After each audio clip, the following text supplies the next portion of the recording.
Well, hey there team, welcome back to the channel, welcome back to Worth It Then, Worth It Now. An ongoing side project I do here where I look at games of yesteryear. We've been focusing in on 10 plus years removed, get that buffer, see how things have changed, and where possible I line it up with a sale. So today we're talking about Tom Clancy's The Division, which came out at least on PC on the 8th of March 2016, which is just past the 10-year anniversary now at time of recording. And my god, it's good to come back to this game. I had a bit of a late stage relationship with this. I didn't play it at launch, which blows my mind because like putting it on the table at the risk of upsetting people that make it us and them and you have to all have the same opinion as me. I personally really do like a lot of Ubisoft games. I would say I'm an Ubisoft fan. I'm not blind to modern Ubisoft and their decline and their issues, right? Two things can be true. You can have separate talking points and be nuanced. But I think I actually got wrapped up in the anti-hype at the time of the Division's launch, where everyone was getting really pearl clutchy about the vertical slice that was presented visually, not representing the actual game. If you're not aware of it, it was more of a controversy then. It still happens now, but people don't care so much and it's not as big a deal. But the idea is that when you showcase your game at like a games festival or whatever, like a 10-minute demo, you polish that thing up as hard as possible. There is no way that the final game product is really going to be represented one-to-one visually. Now, as it will be in that super high def product. I'm not trying to carry water, it's just the case of the situation. The argument is they probably shouldn't over polish because it seems like you're over promising, but this is a thing that the industry has learned and worked through. The Watch Dogs did something very similar as well, and if you're old enough and you're into gaming around that time, that is how a lot of their legacy is remembered. But for whatever reason, I never got on to Division at launch. When I did play it is when Division 2 was around the corner, about 6 months out. At that point, I was absolutely firmly cemented as an Ubisoft fan. I love all the Far Cry games, Far Cry 3 is probably my favorite of them. Love all the Assassin's Creed games. And Watch Dogs 1, honestly, probably my favorite game of all of Ubisoft. It might even be in my top 10 favorite games of all time. Everyone has their own taste. I'm sick of apologizing for it. So I played Division in this very interesting bubble where a bunch of people did the same thing. There was a kind of mini esprit de corps for those 6 months, getting excited for the next game. And I had some mates in there as well, and the social hubs were very social. It was really cool. It was kind of like launch, but from what I understand, not without any of the bugs or issues and all the cool content added. Like survival mode, something that never made it into the second game, but was arguably the best add-on thing in the first game. It was kind of like a proto-roguelike mode. You drop in with nothing and you're freezing to death and you have to keep crafting to stay warm, and you start with a pistol and you're trying to get from point A to point B in a run. Oh, I'll have to boot that up and see if it still runs. I don't know, because what a banger of a mode that was. Anyway, all of this is to say the Division is excellent and it holds up so well. I had some major issues launching it because my Steam profile was attached to a bloody Ubisoft dead email or something. In the end, I just removed it from my account and rebought it for like $2 or whatever is on sale at the moment. It was in my Steam wallet. I played 100 hours at launch. I don't think it's so bad to rebuy it. And I only throw that in because maybe you've had a similar problem and you can't get around it. Rebuying it at absolute pennies on the dollar might be the fix. But yeah, this game was like tailor-made for me, and that's how I probably pitch it. If Watch Dogs 1 in its gritty, grounded, I don't know, not even necessarily male machismo, they are different, that's kind of a literally me game, and this is very much a political military thriller. But for whatever reason, I find that I have massive overlap in these sort of areas. Others might. Anyway, my point is that The Division is worth checking out if you find any of that interesting. It is called Tom Clancy's Division. It's not based on a book or anything like that, but again, it's because it has those genre trappings. If you're into, any of the Tom Clancy movies, let alone books obviously, but do you like that edge of futurism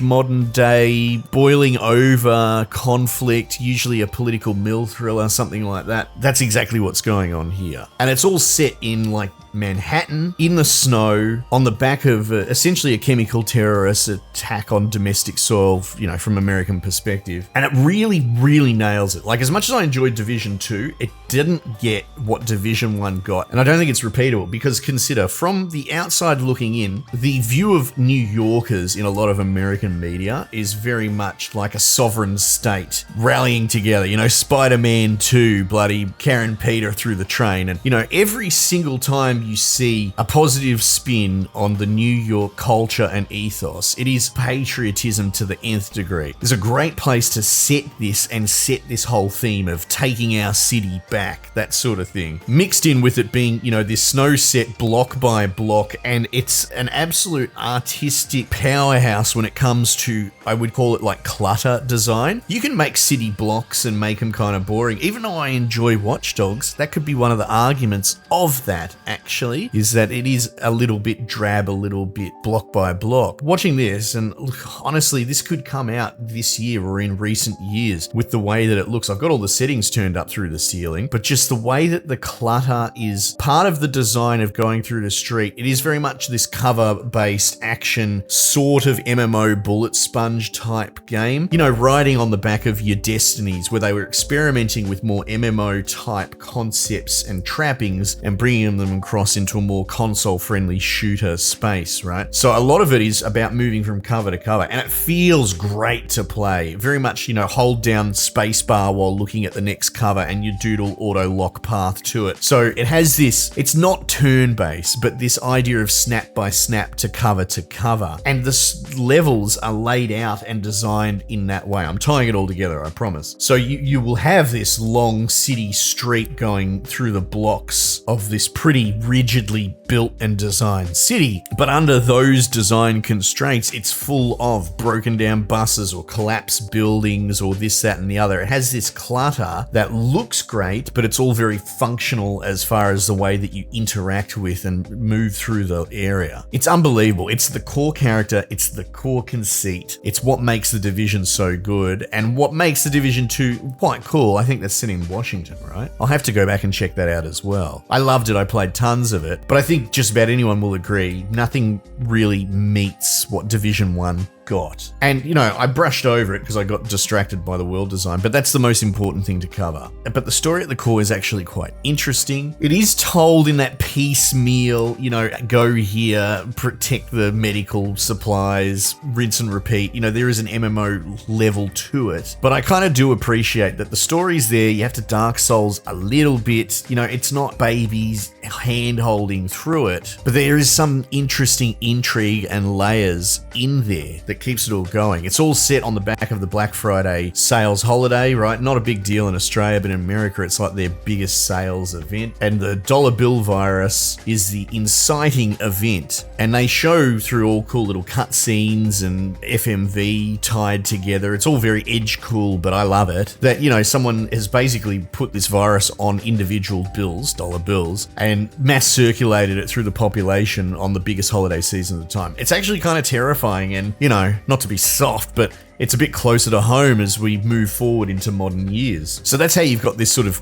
internalized domestic terrorist attack on American soil. Kind of explains away why the city's so stark and empty, but that's less about explaining away lack of assets, etc., and more about setting up this ghost town cityscape. And so at the core, you are a Division agent, which again, another really interesting concept. The best parallel is something like what you see in popular media is, sleeper cell agents on foreign soil that get activated, right? You're that, but more domestic. I don't know if I'd necessarily quite say James Bond, well, especially being that it's American. James Bourne, I suppose. A supercharged, but usually when you're talking about these operatives for government interests, they are operating abroad and in foreign interests, and they work in that grey. That's usually part of the plot. This does something which seems so simple, but it will unify everyone immediately. It is patriot based. So the idea of the Division is that each of these agents are sort of embedded in society in case of this exact sort of scenario, a really,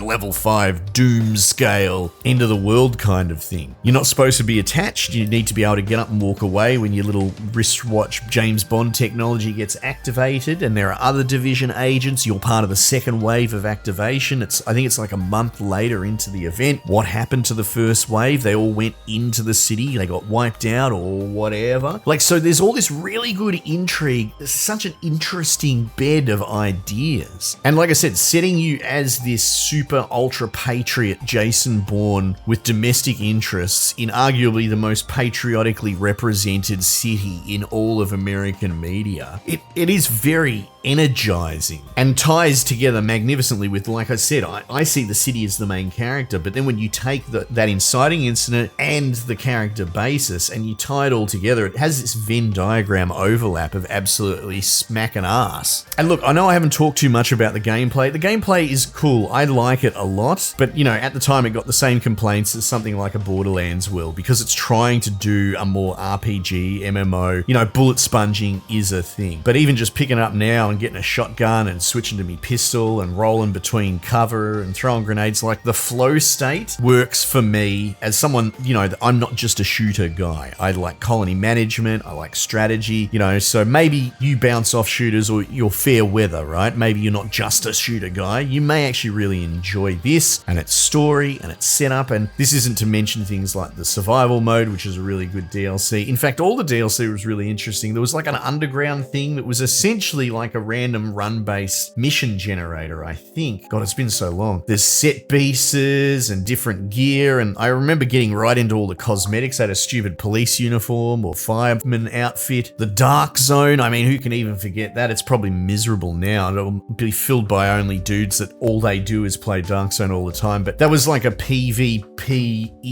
Everyone goes in, you can attack each other, but then you get marked as kill on sight. It's sort of a weird, not tag mode, but it has this asymmetry. It disincentivizes you from attacking other players, but you can if you think the reward's worth it and you can survive being attacked by everyone on the server. Some real shenanigans. It was a real magic thing, but the way that modern gaming and multiplayer is, it is probably just dominated by no life sweats, so I'm not in a hurry to get back to there. Anyway, The Division, an absolute banger of the game. I've talked about the stuff that I found personally interesting, you know, the city, the character, the setup. Maybe that gets you to give it a go when you never gave it in the first place. It's going for a couple of bucks at the time of this recording. You'd be mad not to at least try it. Anyway, no need to waffle. Such is my video. Team, might just leave it there for the time being, and I'll catch you guys on the next one.